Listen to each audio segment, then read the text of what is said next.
It's a fact. Violence is on the rise across the United States. In the past 5 years, homicides have tripled. These statistics are expected to only get higher. Counterattactics is an effort to beat these statistics. This video will attempt to prepare you for a violent attack we hope never occurs. Counterattactics was designed by 2 of the country's top experts on human behavior and self-defense. Dr. James Rascott is a Minneapolis-based social psychologist and a national expert on human behavior. He'll teach you how to stay out of dangerous situations and how to recognize, understand, and react to dangerous people. Kansas City native Bob Thurman was the Professional Karate Association's super middleweight world champion from 1982 through 1989. Nicknamed Thunder, fight analysts call him the ultimate fighting machine. Bob will share his knowledge of the martial arts with you in simple, easy-to-learn karate techniques. Counterattactics will reduce your risk of becoming a statistic. Have you ever thought about being a victim of a violent crime? Do you think it would change your life? I think it would. My wife was a victim. A violent criminal robbed her and shot her in the head. Luckily, she fully recovered. I don't want you to suffer like we have. This is why I created Counterattactics, the ultimate in personal protection. When I set out to design the program, I called Dr. James Rascott in Minneapolis. I told him I wanted to design a complete personal protection system that utilizes a person's 2 strongest weapons, the mind and the body. The training system is designed for people of all ages. It's for people with no training in the martial arts. Counterattactics is for anyone who's tired of being afraid. As Bob told you, Counterattactics deals with 2 factors, your mind and your body. Your mind has the ability to foresee, understand, and avoid possibly dangerous situations. Staying out of these situations is always better than trying to escape these situations. I will be giving you some very important information and some very effective rules that may someday save your life. There are 6 rules of awareness. The first rule is always be aware of where you are. Recognize potentially dangerous situations, for instance, isolated areas like if you're out in the woods or you're out in the country, or business areas where nobody is at night. These are all high crime areas or high risk areas. There's no one around to help you if something goes wrong. Think about at least one escape route at all times. Know where you are and who is around you. Be aware of your surroundings. The second rule is simple. There are strength in numbers. Attackers look for isolated people. They look for something quick, easy, and low risk. Being alone gives the attacker the perfect opportunity to attack you. Think about where you're going and if you need to take someone with you. The third rule is darkness is the attacker's friend. Try to stay in lighted areas if you can. If you're going to walk or jog in the evening, go close to the street facing oncoming traffic. Carry a flashlight if possible. Darkness gives the attacker a place to hide and a place to escape. Rule number 4. Check your car before getting inside. Try not to park in shadows or isolated areas. Try to park so you can see around your car. Check the car next to yours also. Always check your car and the car around you to see if someone is hiding in the car before you get in. The 5th rule is to keep in mind that attackers depend on you being alone, afraid, and confused. You must create confusion, noise, and unexpected reactions. Confuse them, for instance, by acting like you don't understand. Make them react in a different way than they had planned. They've got it all planned out. Turn it around on them. You act differently and they have to react to you. The last rule is use your mind and your body. They are always with you. These are the 2 weapons that no one can take away from you. Other weapons can be taken away from you and used against you. For instance, if you have a knife, a gun, a mace, they can take them away from you and use them against you, and it'll hurt you. The other reason you shouldn't rely on other weapons is that they may not be available. Maybe you forgot them at home. Maybe you can't get to your purse. You just can't get to them. You can't use them. Train your mind and your body because you'll never be without them.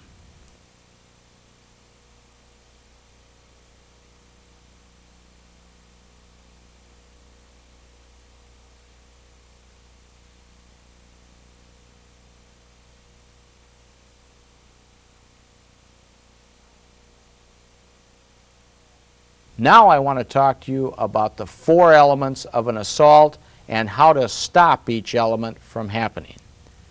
When a criminal sets out to attack someone, he looks for an opportunity. He needs certain elements to make an attack happen. Criminals will wait until these elements are in their favor before they attack you.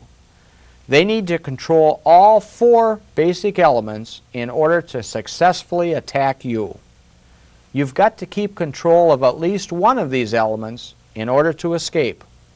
The first element of an assault is the attacker. He's the person who has decided to violate another person. Your goal is to stay away from these people as much as you can. The attacker has to pick you, so don't be around when he's looking for a victim. The second element is the victim, the person the attacker has selected to violate. Your goal is to appear to be a difficult target. The weaker people in our society are victimized more often than the stronger people. Criminals are cowards who pick on people they can easily victimize. If they think you're a high risk to them, they will go on to an easier target. The third element of an assault is the meeting. The attacker must hunt and contact his victim.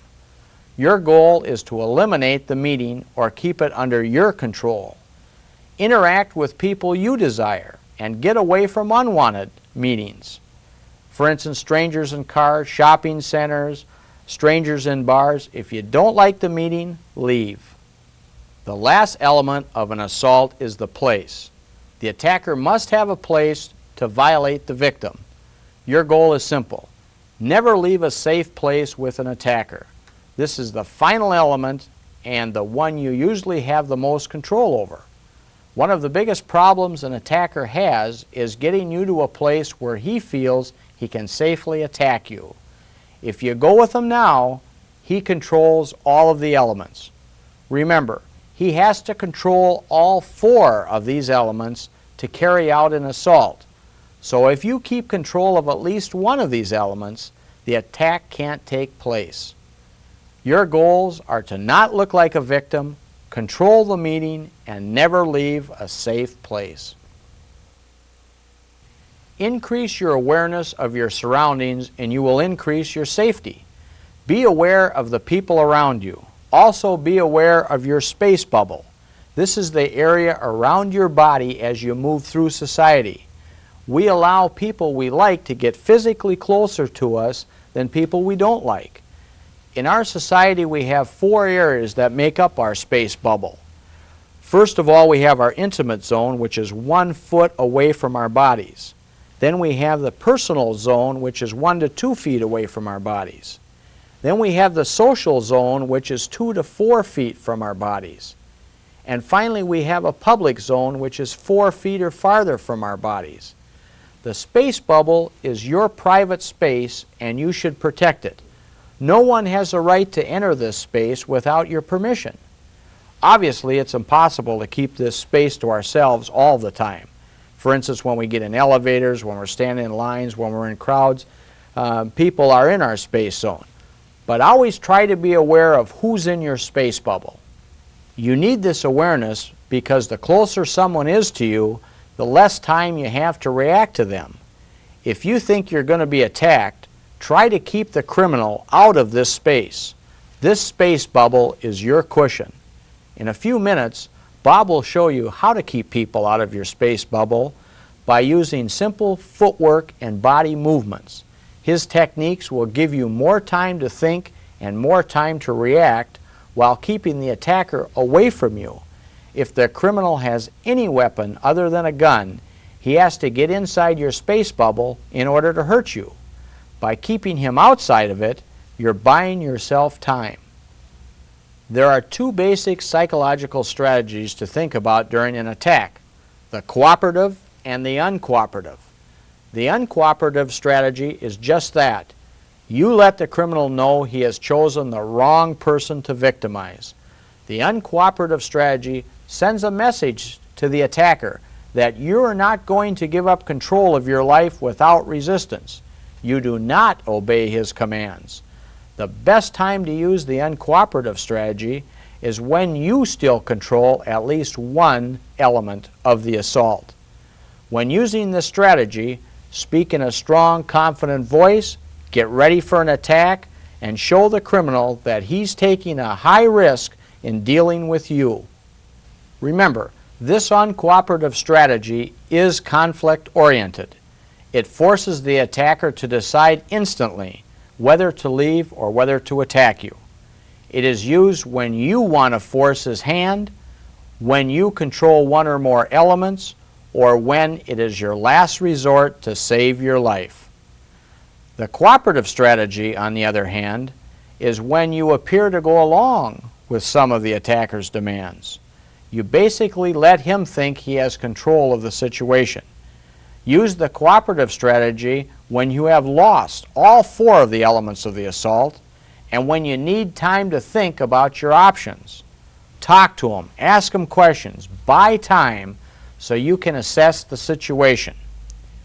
There are some key points to keep in mind with the cooperative strategy. First, make the attacker think you are not resisting. He may get overconfident and drop his guard. Remember, always use this cooperative strategy until he demands you give up the four elements or until he physically touches you.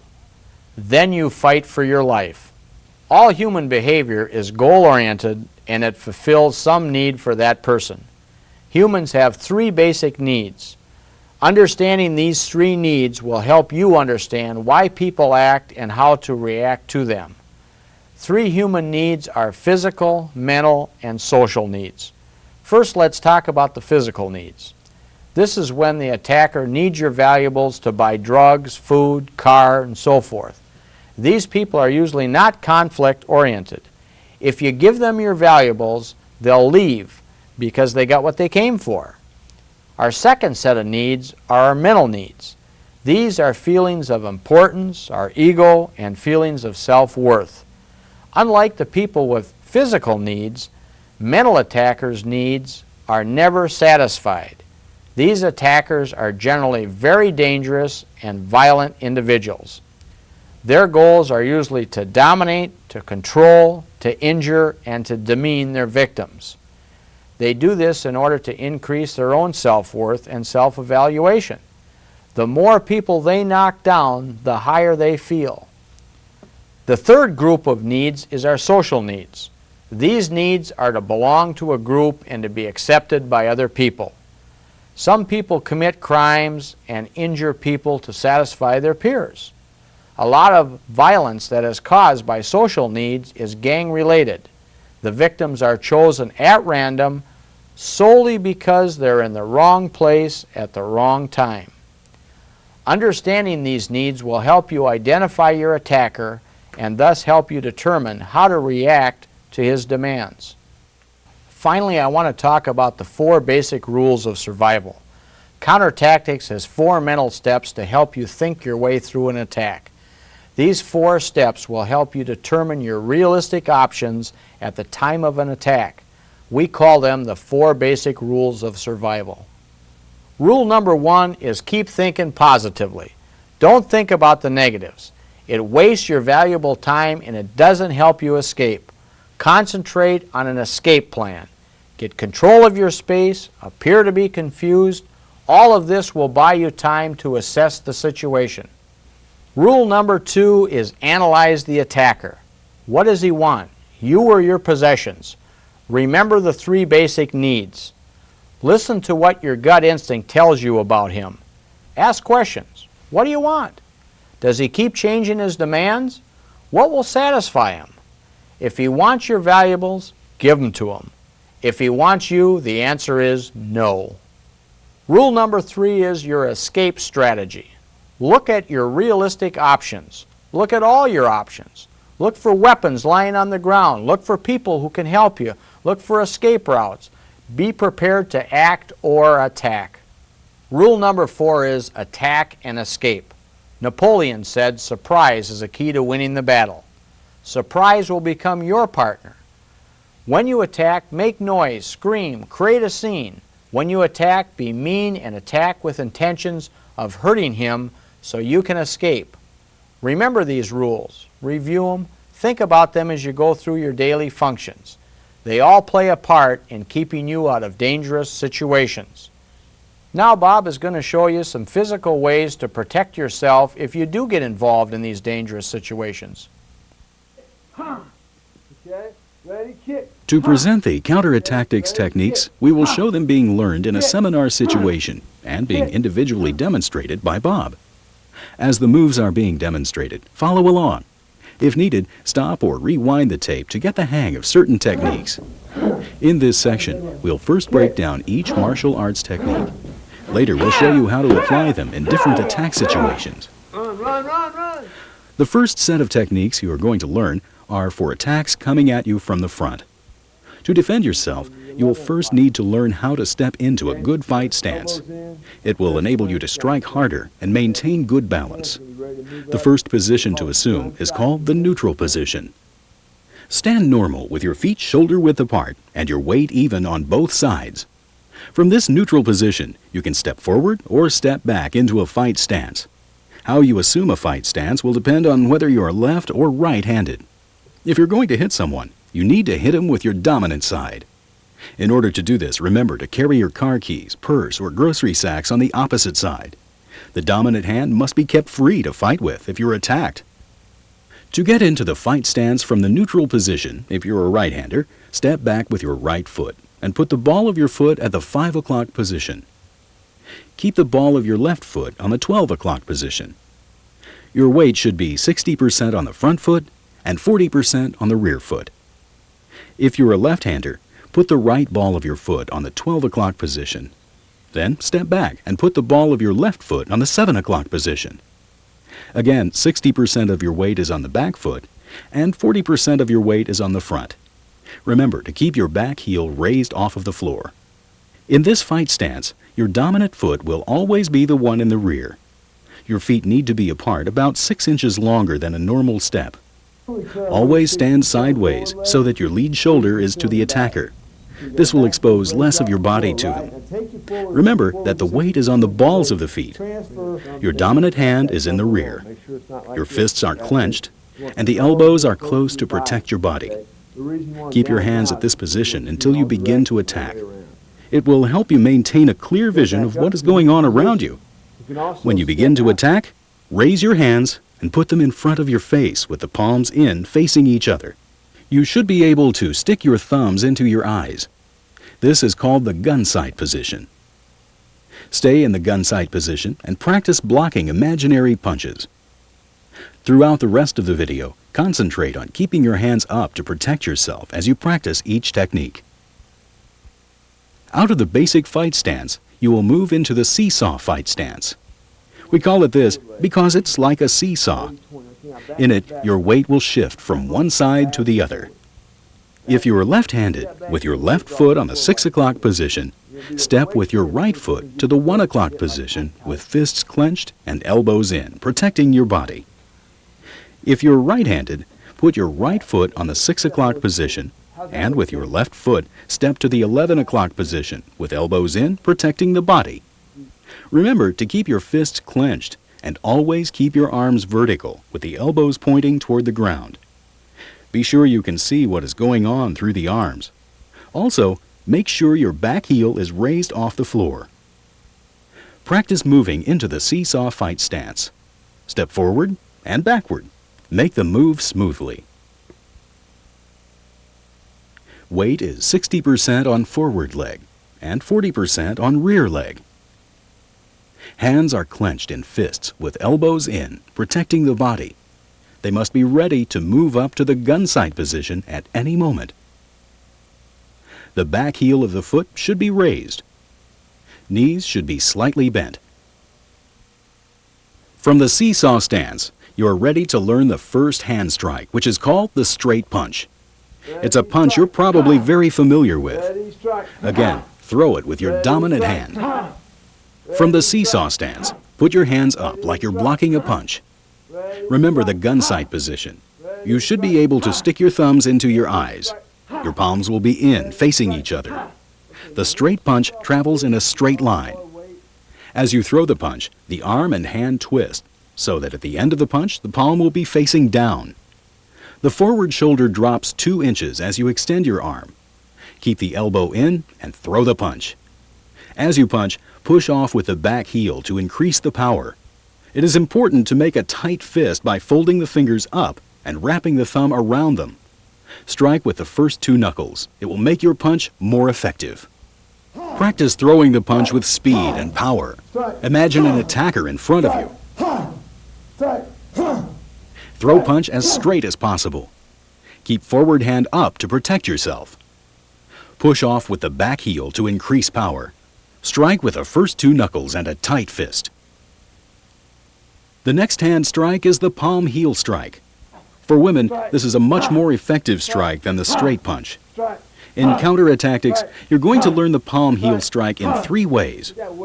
Start in the neutral position. Hold your hands up about head height and hold your hands close enough so you could stick your thumbs in your eyes. Turn your palms so they are facing out. Notice where your hand and wrists meet. This is called the palm heel. With your palms facing out, reach and smack the attacker with your dominant hand. Keep your other to protect yourself. This is a great technique to use if a criminal jumps right in front of you. By having your hands up, you can block the punch and are in a ready position, able to strike back. Also, scream when you strike. It makes the strike more powerful. Imagine the target as an attacker's nose. Be sure to keep the fingers back to really expose the palm heel. By having the fingers back, you can also disrupt the attacker's vision by performing what we call an eye rake.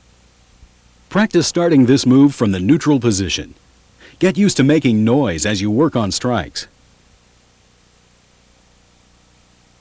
Hands are up in front of the face. Shove the palm heel into the attacker's nose or face.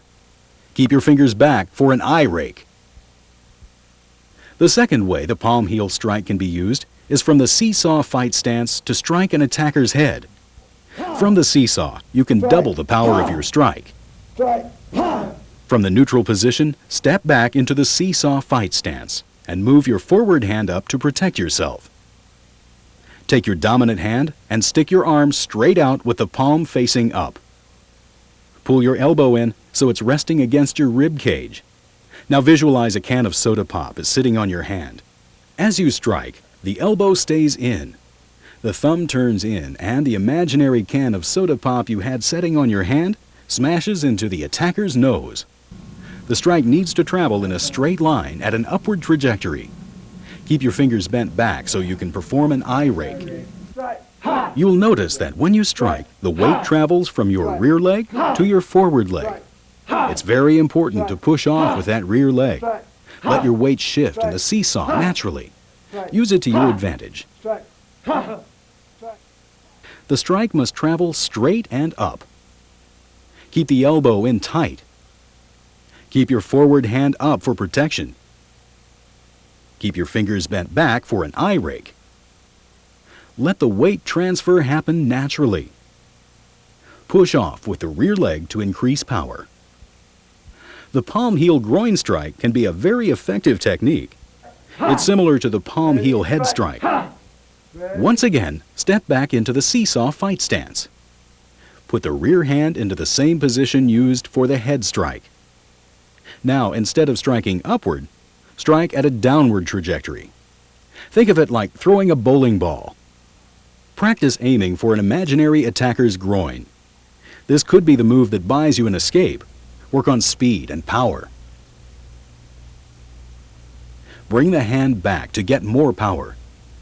Slam the technique into the imaginary target. Bring the strike up and into the groin. The palm heel strike works well in combinations. Try attacking with a palm heel head strike, then come back with a groin strike. Practice reversing the move. Attack the groin and then the head.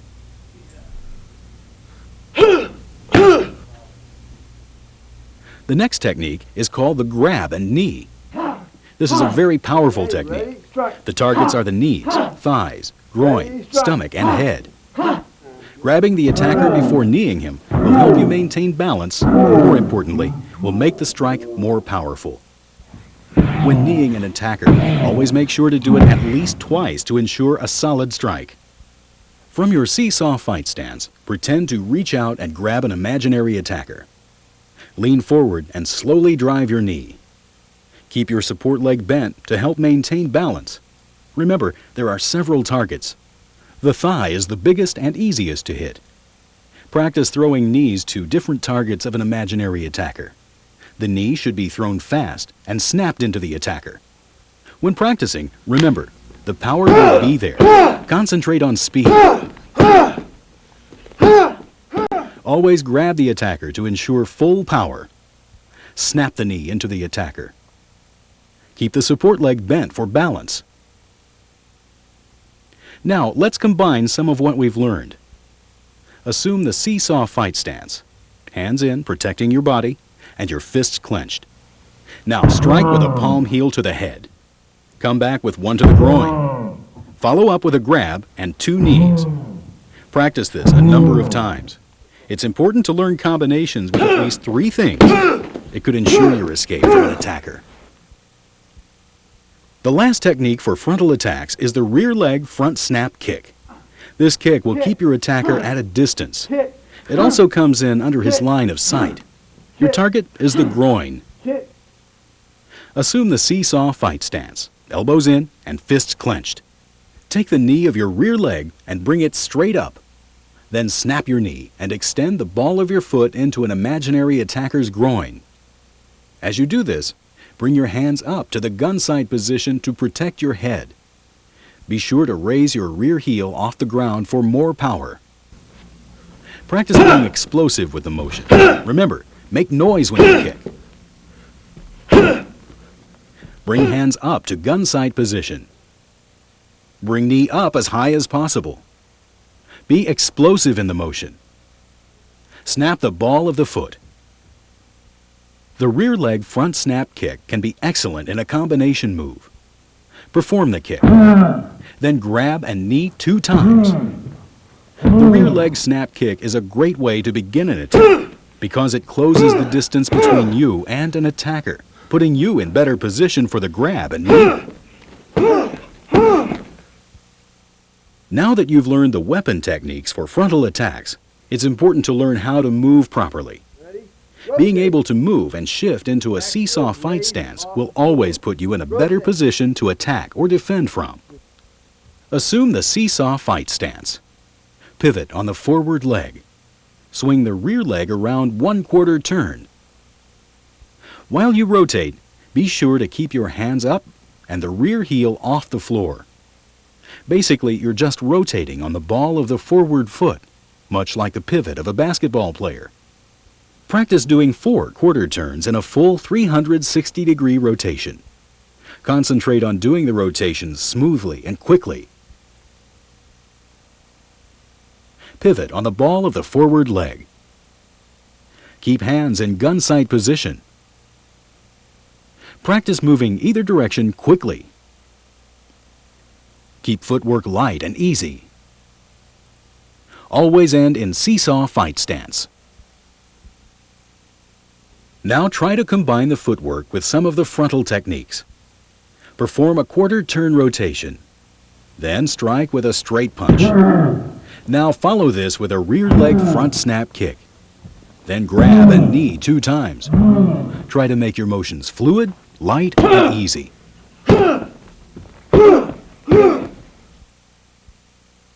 Not all attacks come at your front. Rear attacks can catch you off guard. Many attacks come from the rear. Practice making these techniques instinctive. The hammer fist is an effective way to defend and escape an over-the-arm bear hug. Assume the neutral position with your arms at your sides and fists clenched. Imagine you have a hammer in your dominant hand. Keep your elbow at your side and strike down with your imaginary hammer. Use the bottom of your hand to strike with. Always strike twice and quickly. Keep in mind this technique only works when you are being held above the elbows. You must keep them at your sides to practice this correctly. Try the move with both hands. Keep fists clenched tight. Always strike twice. Snap the hand quickly. Another technique for rear attacks is the foot stomp. Performed correctly, it can take an attacker out by itself. From the neutral position, raise your right or left knee up as high as possible with your toe pointed. Then stomp down. Use your heel and aim for the middle of the shin. This way, if you miss the attacker's shin, you'll most likely get the foot. Practice the foot stomp. Okay, Always right strike leg, twice ready, and stomp. quickly. Good. Left leg, ready, stomp. Good. Bring knee up high, toe pointed. Use your heel. Always stomp twice if possible. Be prepared to follow up with a combination. Another technique for rear attacks is the headbutt, a very powerful attack. The power is generated from the strength in your legs. Don't be worried about getting hurt. An attacker could do far worse than give you a bump on the head. Imagine an attacker has you in a chokehold or a bear hug. From the neutral position, drop your chin to your chest. Bend your knees, and in one powerful motion, snap your head back and straighten your legs. Make sure to extend your weight to your toes. Practice powerful, quick motions. Bring the chin to your chest. Snap the head back and straighten legs simultaneously.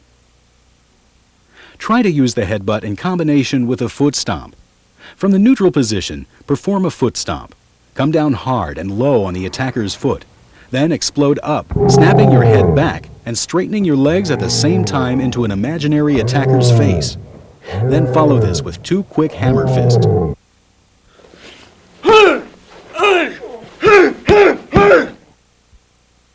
Clear your throat is a specific technique for a rear chokehold. This technique will allow you to breathe in this situation. Always clear your throat from the same side you're being choked from.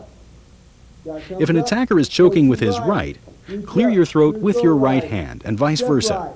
All you're trying to do is get your fingers between his hand and your throat. Don't try to pull his arm, just buy yourself breathing room. As you clear your throat, step to the side you're clearing from. Clear to your left, step to your left. As you do this, squat down and lean forward to help maintain your balance. Practice the technique to both sides. Reach up, clear throat right, step right. Clear from the same side attacker is choking. Don't try to pull hand away. Step to the same side you're clearing from. Squat low and lean forward. Keep your weight even on both legs.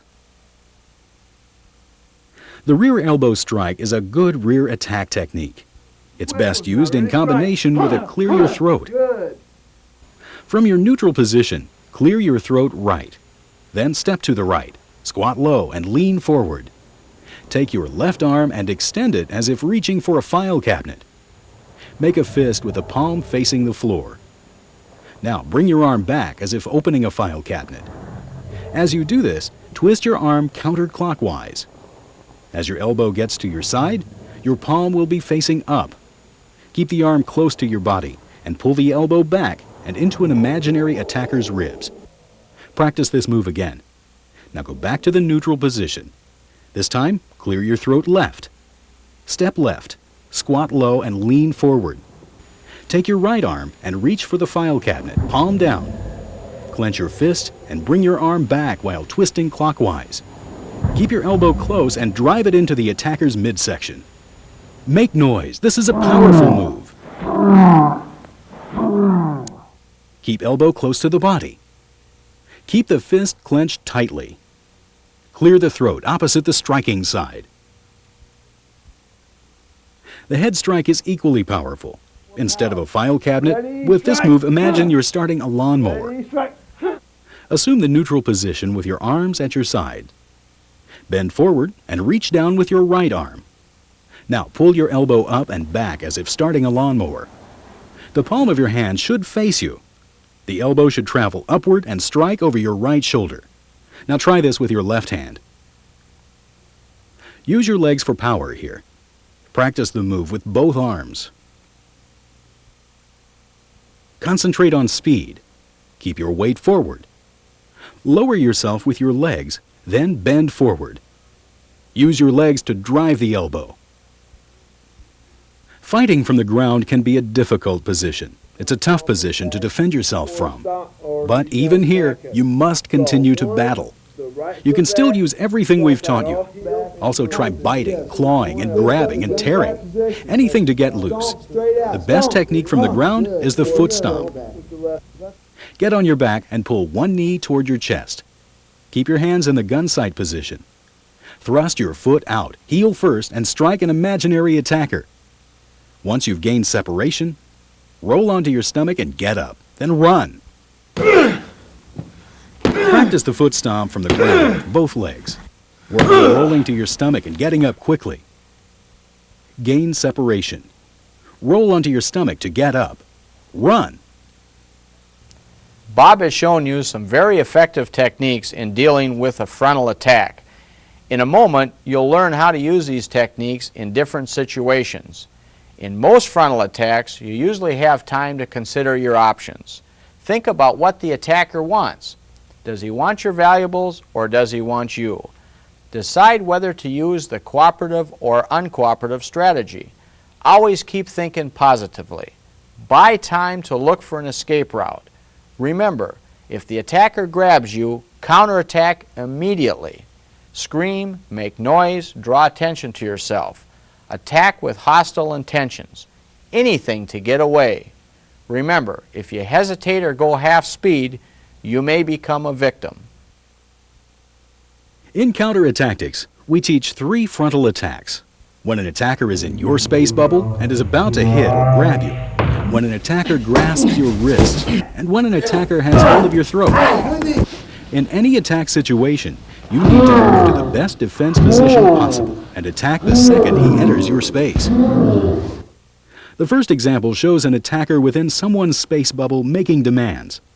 Our participant is using a cooperative strategy. Attack! Please, please, please don't hurt me, please! She did a great job. With her cooperative strategy, she kept her hands up. She begged the attacker not to hurt her, putting him at ease and off guard. From her neutral position, she slammed a palm heel into his head. She then stepped into a seesaw and hit him with a more powerful palm heel head strike. Caught off guard, he was knocked back and she was able to escape. In this next situation, the attacker makes the first move. Attack! Come on! Run! All right, good. As he attacked, notice how he snapped back into the seesaw fight position. He countered with a palm heel to the head and followed with one to the groin. Then he grabbed and kneed the attacker twice before escaping. This is a good example of how combining techniques can be effective. These are the most common ways you will be attacked from the front. An attacker will enter your space and get close to you. Concentrate on keeping an attacker outside your space bubble until you decide to attack. Remember, the closer he is, the less time you have to react. In the next few situations, we'll assume the attacker already has you in their grasp. They could have caught you off guard, or it could be a date rape situation. Most attacks of this nature are to the wrists and throat. To get out of a wrist hold, twist your hand as if turning a doorknob and step back into the seesaw. If you're left-handed, twist counterclockwise. Right-handed, twist clockwise. In the seesaw, you're ready to strike. Attack! As the attacker grabbed her wrist, her only way to escape was to get her dominant hand free. She twisted it and stepped back quickly into the seesaw fighting stance. She countered with a palm heel and a snap kick before escaping. Let's look at another wrist hold situation. Attack! Come on! Attack!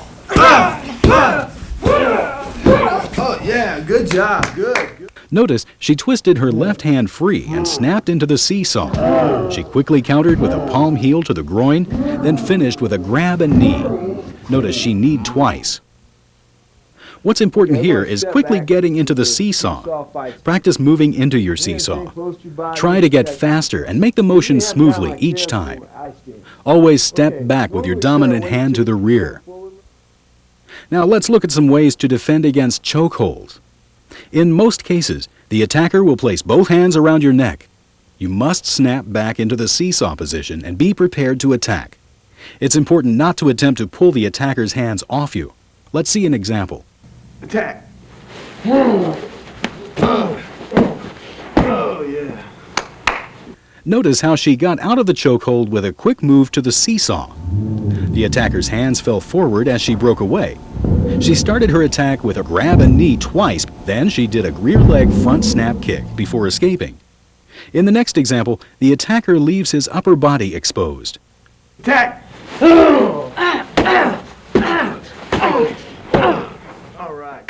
As she broke the hold, the attacker's hand fell, leaving his upper body open. She quickly attacked with a palm heel to the face and came back with a groin strike. Then she grabbed and threw 2 knees to his knee and thigh. Then she escaped. You can see being able to snap back into the seesaw fighting stance is important with frontal attacks. Practice snapping back into a good seesaw and being ready to attack. The last attacks we'll cover are rear attacks. These are generally the most dangerous attacks because the attacker has decided to begin the encounter by physically assaulting you. The attacker wants to catch you off guard and get the advantage. In rear attacks, there are no negotiations. You must fight back immediately. Try anything, but most importantly, don't hesitate. In most cases, you'll surprise your attacker by fighting back immediately. Remember, someone who attacks you from behind wants to hurt you. The quicker you fight back, the better your chances of escaping. There are 2 basic rear attacks that are most common: the one-armed choke and the over-the-arm bear hug. The one-armed choke is the most difficult to escape. You must remember to clear your throat and step to the side you're being choked from. Let's look at our first example.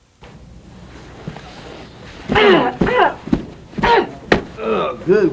Notice as the attacker choked with his left arm, she cleared with her left and stepped wide left.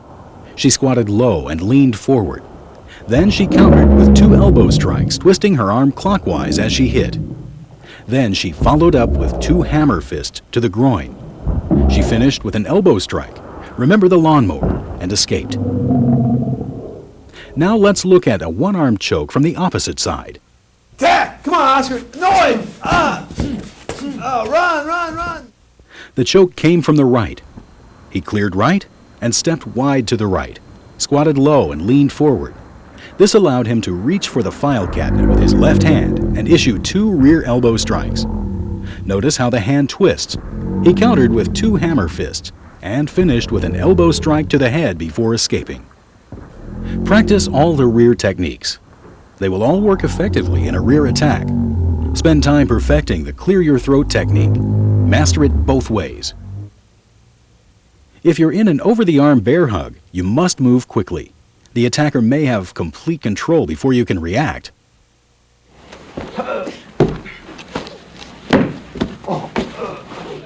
As the attacker tried the bear hug, she quickly stomped on his foot, then exploded with a headbutt. Notice how she used her legs to drive through his head. 2 fast hammer strikes and a rear elbow bought her time to escape. Attack! Come on, Kenny. Good, run! In this situation, she chose to start with a quick hammer fist to the groin. Her headbutt gave her separation and the time to perform an elbow strike. When you practice these escapes, always do multiple combinations. Always attack with 2 or 3 techniques at a time. Practice ground fighting. Work on getting up quickly. Also, make noise when you practice attacks. Your strikes in a real situation will be much more effective. Also, try striking real objects, pillows, or punching bags. Get used to hitting things. After you escape an attack, there are 3 important things to do once you get to a safe place. Number 1, call the police. Number 2, write down a detailed description of the attacker and what happened as soon as possible. And finally, number 3, Check yourself for any injuries and get medical help if needed. There's been a lot of information presented in this video. You probably won't be able to remember all of it after watching it once. Practice makes perfect. So the more you review and the more you practice the moves, the quicker you'll master counter tactics. Remember, every situation is different because of all the variables involved. Nobody in the world has a perfect answer that would guarantee success in every situation. Your training has a direct relationship to your success. The better trained you are, the more successful you will be. Counter tactics trains your mind to keep you out of dangerous situations. Counter tactics also trains your body to protect itself and to escape from violent criminals. We hope you never become involved in a violent situation. But if you do, you're now better prepared to successfully react and protect yourself. And remember, be aware and be prepared. For more information on counterattactics training seminars, call 816-966-1310.